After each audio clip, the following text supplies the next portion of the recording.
जिस्मानी बीमारियां जो जिस्म को नुकसान पहुंचाती हैं, अल्लाह ताला फरमाता है, लैसा अलल आमा हरजुन वला अलल आराजी हरजुन वला अलल मरीजी हरज।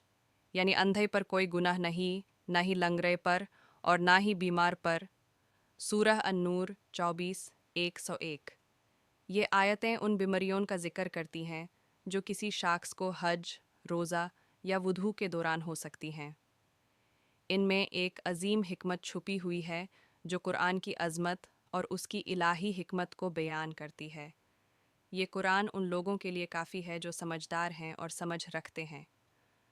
तिब का इल्म 3 बुनियादी उसूलों पर मबनी है: अच्छी सेहत का तहफ़्फ़ुज़, नुकसान पहुंचाने वाली चीज़ों से परहेज़ यानी बचाव, और जिस्म से नुकसानदेह चीज़ों को निकालना। अल्लाह ताला ने इन तीनों उसूलों का ज़िक्र कुरान में किया है हज, रोज़ा और वुधू के सिलसिले में। फ़ामन काना मिनकुम मरीज़न आओ अला सफ़रिन फ़इद्दतुन मिन अय्यामिन उखार। यानी तुम में से जो शख्स बीमार हो या सफ़र में हो तो वो चंद और दिनों में रोज़े पूरे करे। सूरह अल-बक़रा 2 चेहरेज़। अल्लाह ताला ने बीमार को रोज़ा छोड़ने की इजाज़त दी है। मुसाफिर को भी रोज़ा ना रखने की इजाज़त दी गई है ताकि उसकी सेहत और ताक़त महफूज रहे। सफ़र में जिस्मी मेहनत और तकलीफ़ होती है जिसके लिए ग़िज़ा ज़रूरी होती है, इसीलिए मुसाफिर के लिए रोज़ा छोड़ने की रुख़सत है। अल्लाह ताला फरमाता है, फ़मन काना मिनकुम मरीज़न औ बिही अज़ान मिन रासिही फ़फ़िदियातुन मिन सियामिन औ सदक़ातिन औ नुसुक। यानी जो शख्स बीमार हो या जिसे सिर में कोई तकलीफ़ हो जो सिर मुंदवाने का सबब बने तो उसके लिए कफ़ारा है रोज़ा, सदक़ा या कुर्बानी। सूरह अल-बक़रा 2:196। अल्लाह ताला ने बीमार या जिसे सिर में जुनून, लाइसे या कोई तकलीफ़ हो उसको इहराम की हालत में सिर मुंदवाने की इजाज़त दी है, जबकि आम तौर पर यह माना है। सिर मुंदवाना और सिर को खुला छोड़ना ऐसे सूरत में नुकसानदेह मदों को ख़त्म करता है और बीमार को बेहतरी मिलती है।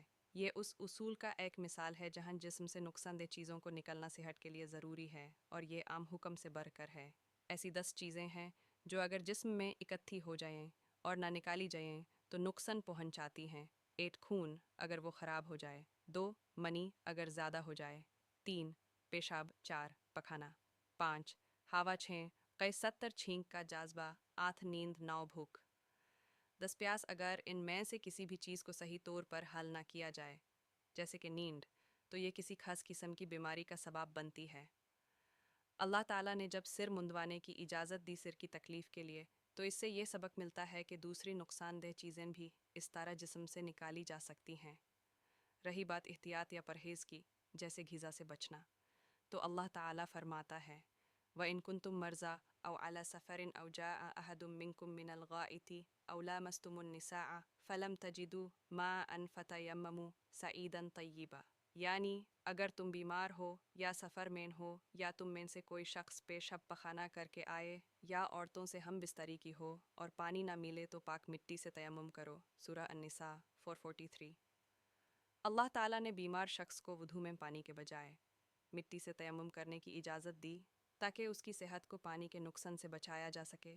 यह आयत हर उस एहतियाती तदबीर जैसे परहेज़ वगैरह की मिसाल है जो किसी नुकसानदेह चीज़ से तहफ़्फ़ुज़ देती है, चाहे वो चीज़ अंदर से हो या बाहर से। इस तरह हम देखते हैं कि अल्लाह ताला ने तिब के 3 बुनियादी उसूल कुरान में वाज़ेह फरमा दिए हैं। अब हम कुछ मिसालें देंगे जो साबित करती हैं कि नबावी तिब हर दूसरे निज़ाम इलाज से बेहतर और मुकम्मल है। दिल के अमराज यानी रूहानी या जज्बाती बीमारियां का इलाज सिर्फ अनबिया अलैहिमुस्सलाम के ज़रिए मुमकिन है। दिल तब सेहतमंद होता है जब वो अपने रब को पहचानता है, उसके अस्मा, सिफ़ात, अफ़आल और अहकाम को समझता है। दिल की सेहत इसमें है कि बंदा अल्लाह की रज़ा को अपनी ख्वाहिशत पर तरजीह दे और अल्लाह के नफ़रत वाले कामों से बचे। दिल की असली ज़िंदगी और सेहत इसी में है कि बंदा अल्लाह के रसूलों का तरीक़ा इख्तियार करे। यह गलत है कि कोई सोचे कि दिल की सेहत अल्लाह के रसूलों के इलाज के बगैर हासिल की जा सकती है। गलती तब होती है जब लोग दिल की असली सेहत को जिस्मानी ख्वाहिशत और शहवत की तस्कीन समझ लेते हैं। ऐसे लोगों का दिल अपने असल सेहत से दूर चला जाता है, बल्कि उसकी असली ज़िंदगी खतरे में पड़ जाती है। जो लोग इन दो राहों में फ़र्क नहीं करते, उन्हें चाहिए कि वो अपने दिल की ज़िंदगी पर गम करें या फिर उसकी मौत पर, انہیں اس بات کا بھی غم کرنا چاہیے کہ وہ ہدایت کے روشنی سے محروم ہیں اور گمراہی کے اندھیروں میں ڈوب گئے ہیں۔